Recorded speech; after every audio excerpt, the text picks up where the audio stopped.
Hello and welcome again to Nuts and Bolts. Fantastic to have you here. Thursday has rocked around again and we're back. Okay, so we've got a great session on for you today. It's all about why are your team members not listening to you. So first we're going to talk about if the team's not listening to you, what do we need to do? And the second thing we're going to talk about is if there is one particular person in your team that is not listening to you. Whatever you do, however you say things, they're just not listening to you. So we're going to talk about that as well. So it's going to be a great session. So stay with me. All right. So if it's your whole team, so if your whole team, you're giving a message, you're trying to get them to do particular tasks, that you're doing all the things right, and they're just not listening to you. There's some things that I want you to consider. The first thing I want you to consider is the language that you're using. If you're using high-level language, technical terms, jargon, are they actually understanding what you're saying? So if you're walking into the room saying, okay, we've got task XYZ coming down next week because the OEE is only 15% and it's got to be 20% and we have to deliver and the KPI for blah, blah, blah, blah, blah. If you don't understand it really well, they're not going to understand it really well. So just be careful with what the language that you're using in your messaging and making sure that you're using language that they will understand and they will relate to. The other thing I want you to consider is, are you catering for all the types of people that you've got on your team? So if you're currently going through modules 1 and 2, you'll notice that you're looking at your strengths and weaknesses of your team. So you will understand that you've got kinesthetic people, visual people, auditory people, read-write people. So are you using different delivery methods to make sure that you're getting your message across? So if you go into a team meeting and you've got this new task coming through or you've got this change coming through, are you actually catering by auditory and verbally telling them what's going on, as well as visually putting up some posters or pictures, as well as handouts for those kinesthetic people, as well as bullet points so those read-write people can understand? So you're catering for all different styles that are in your team. So you would go into a team meeting and say, hi guys, task XYZ is coming down. It's particularly for line 2.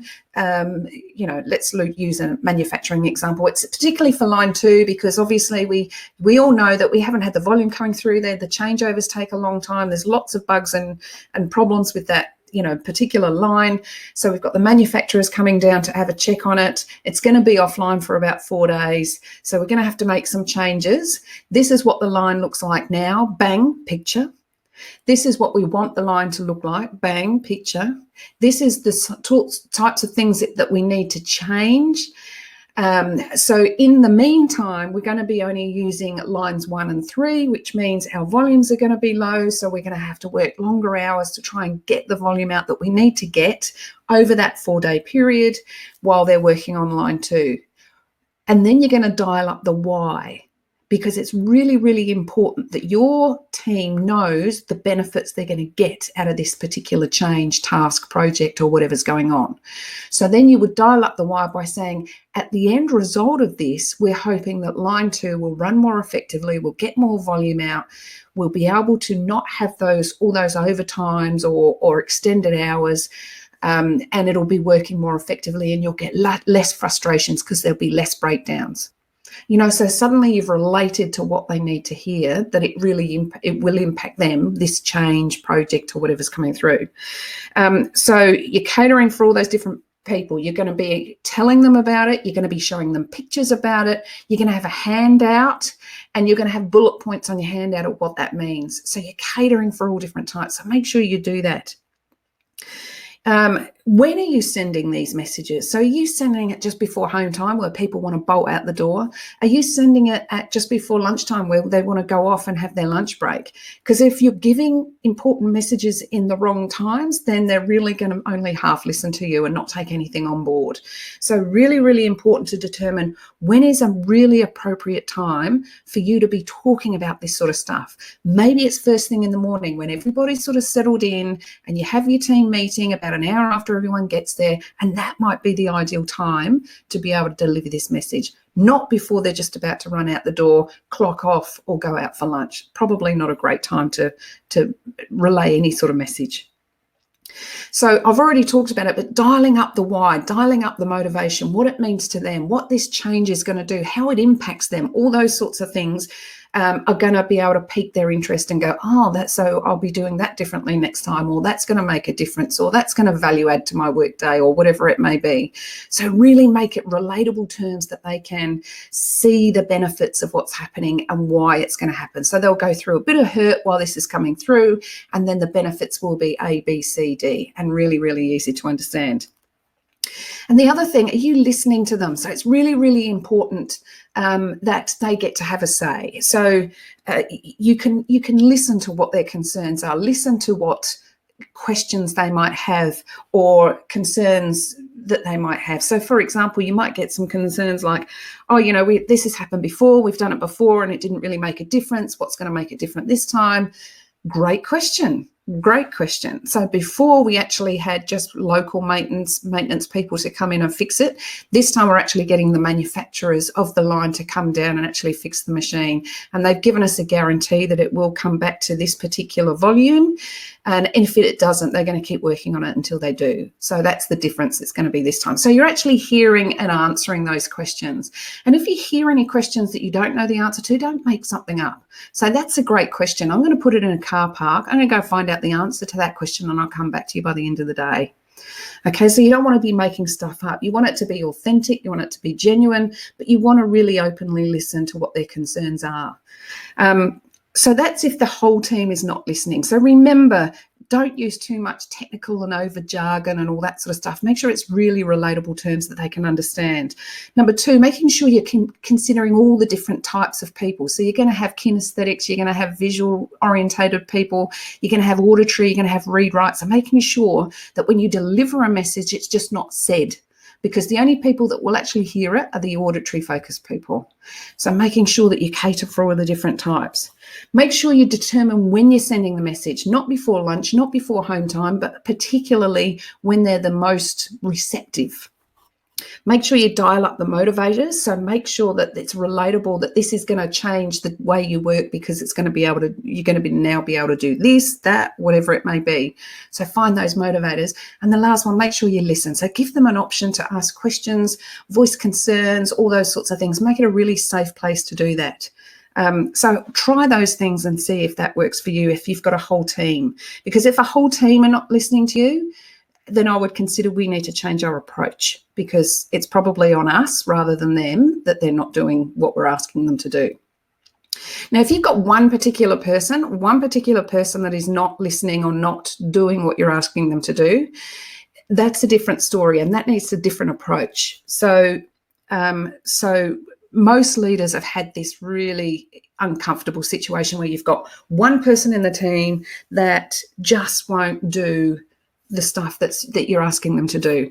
And it's something that we need to nip in the bud really, really early. You can't allow it to fester, because it will manifest into something even bigger down the track. So even if you're busy, even if you've got stuff on, whatever it may be, you need to be able to address this issue. So number one, do not ignore the problem, okay? It will not go away. It will manifest and fester into something bigger. So don't just hope that it's going to go away and then throw your head in the sand. It's not going to go away. So we need to speak to this person. We need to pull them away out of the workplace, out of other people's listening vicinity or environment, get them into somewhere that's really quite a private location. It can be your office if you want. It could be a conference room, whatever, and have a chat to them. And number two is finding the root of the problem. So we want to know why that particular person has got issues with not following that particular task or project or ideas that you've got. So what is it? Because it could be one of two things. One, it's either knowledge-based, or the second one, it is task-based, attitudinal-based. So you've got knowledge or attitudinal. One's easier to fix than the other, but we've got to get to the root of the problem to find out what it is. So what you'll usually find is, so say you're talking to Joe, and Joe has said, no, I don't like this change, or I don't like this task, or I can't see that happening, or I don't think this is going to work, or whatever, whereas all the other team are okay with it. We need to get to the root of the problem with Joe. And when you get him in here, you want to start off by saying, hi, Joe, I noticed that you're a bit of adverse to the messaging that we had in the team meeting this morning. You mentioned that you didn't think it was going to work. You mentioned that you didn't want any part of it. Can you help me understand your concerns? What are your concerns? and let them talk, let them have that conversation about what's happening. And if you hear things like, we've done it before, it didn't work, I'm the subject matter expert on that, no one consulted with me, how am I supposed to know what to do? All of that is fear-based in the fact that if the changes come in, they might not be an expert anymore. They might not be able to have the knowledge base and the credibility in the team that they had before. So this is all fear that we can fix. Okay, so there's a couple of options that you can give to Joe. You can say, okay, Joe, you're perfectly right. We didn't consult you. This actually came down pretty quickly from the top, but that's no excuse. What I'd really like you to do is I'd like you to be on the project team. So when the manufacturers come in next week, I'd really love for you to sit down with them and tell them the issues that we've been having on that machine, because you are the expert on that particular line. I'd like you to go through with that and maybe work with them over the next 4 days while they're implanting the new piece of equipment and working with them closely as our expert for the team. Maybe that will help, because then that person is feeling involved, and as new pieces of kit come in, they'll be able to determine how it works and still be the expert. If Joe says, no, I don't want to be a part of that, I don't want to be on the project team, you can say, okay, no worries, but I'd love for you to be in that, that seeking to understand meeting where people are trying to understand what the issues with the machine is so that they can fix it appropriately. So can you be our voice in there? And just tell them what the issues that we've been having with it. So all of a sudden, Joe's feeling involved, he's feeling part of the solution, and I think that would put to bed some of those fears that they've got about, 1, not being involved, 2, not being consulted, 3, not knowing what's going on and not knowing if they're going to be the subject matter expert moving forward. So those sorts of things you can nip in the bud really early. Those fears, it might be, I'm not trained on the new piece, I don't feel comfortable doing it. It might be, all those sorts of things we can fix. If it's just, I think this is BS, not doing it.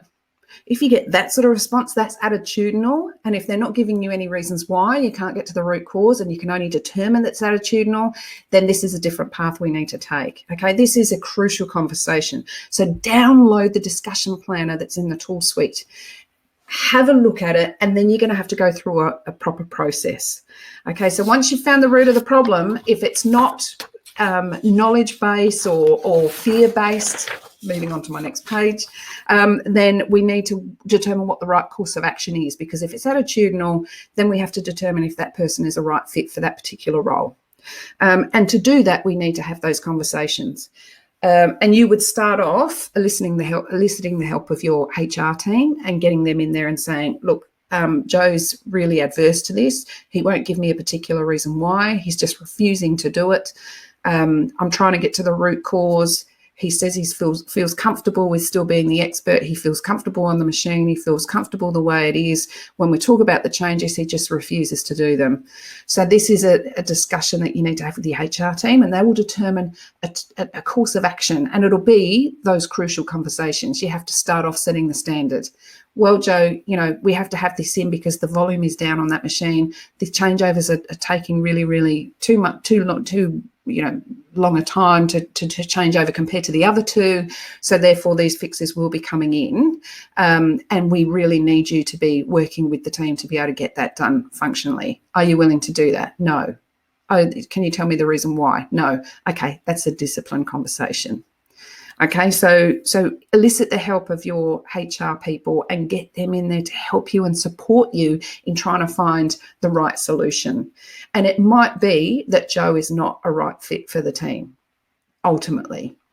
Any conversations that you have with your team members, you make sure that you do a little record of conversation with what, bullet points of what you've talked about, the results at the end, the follow-up that you did, all those sorts of things, really, really important, because that all leads to if we have to go down the disciplinary action pathway.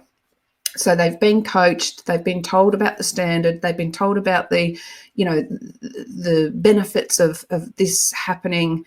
You've got full alliance with the team. Everybody else is quite happy with the changes coming through and quite happy to work with you to do this. If Joe's the only one with an issue, well, then the disciplinary line has to start, which is unfortunate, but it does happen.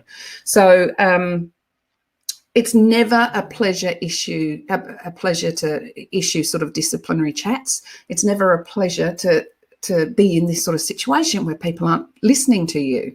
But you have to make sure that we have put a line in the sand. If you've listened, if you've dialed up your benefits, if you've tried to understand what the root cause is, then you have to determine what your action is going to be and what sort of pathway we're going to go down. If it is knowledge-based, then we're going to provide them training, support, coaching, mentoring, get them part of the project team, get them involved, all those sorts of things. If it's attitudinal, that they're just not interested and they can't be bothered, then that is a disciplinary pathway that you need to go down, that you will get the help from your HR people. So I hope that helps. I hope those little tidbits are something that you can implement in your workplace and get your team start listening to what you're saying, listening to the message and actioning on it appropriately. So let's hope that happens for you. If you've got any questions, remember, come and ask us at ask@teamleadertoolkit.com. I'll make you a short video and try and give you some solutions and some helpful hints and multiple pathways that you can go up to try and get the result that you're looking for. So don't hesitate to contact us from that. But until then, we will see you next Thursday with another brilliant session from Nuts and Bolts. So I will see you then. Okay, bye for now.